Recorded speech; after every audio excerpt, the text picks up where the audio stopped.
Born near Richmond, Kentucky on Christmas Eve, 1809, Brother Christopher Houston, better known as Kit Carson, grew up to become an American frontiersman, trapper, and Indian fighter of the Old West. Carson's short life was filled with adventures that grew into legends. Here are just a few.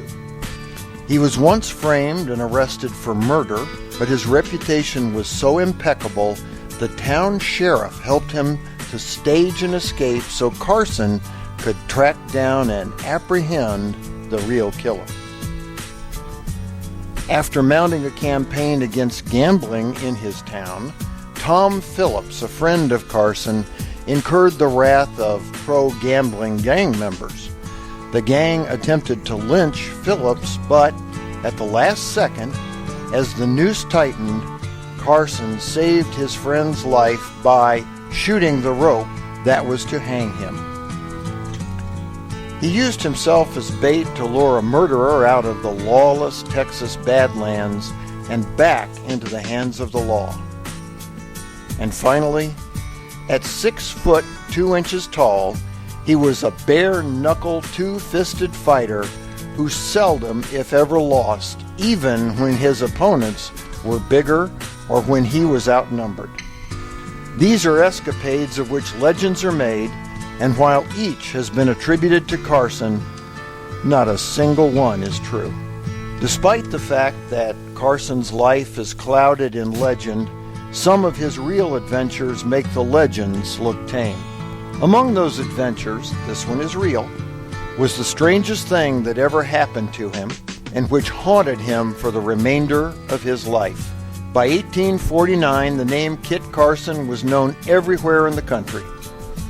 One afternoon that year, the 39-year-old Carson, a member of Montezuma Lodge No. 1 in Santa Fe, was riding with a band of soldiers. They came upon an abandoned Apache camp.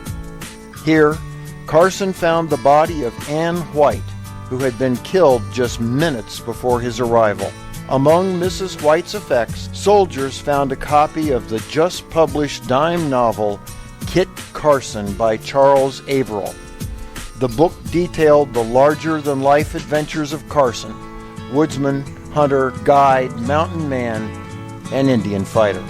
Carson could picture Mrs. White reading the book in captivity, knowing her Superman was nearby and expecting rescue at any moment. He felt he had failed her and cursed Kit Carson the legend. The image of Mrs. White's body and his inability to help plagued Kit Carson for life. He spoke of the event in his memoirs as follows. We finally came in view of the Indian camp. The commanding officer ordered the men to charge, but the order was too late for the desired effect.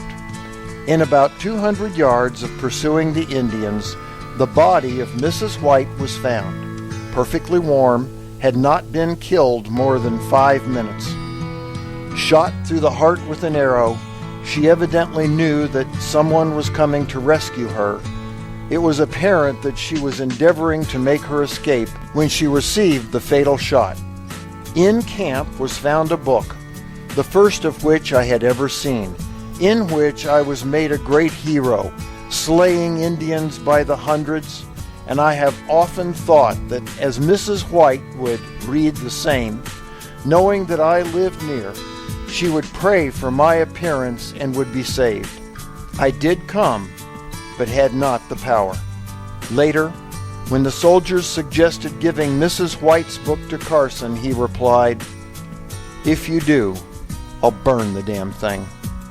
For the Whence Came You podcast, this is Steve Harrison with the Masonic Minute.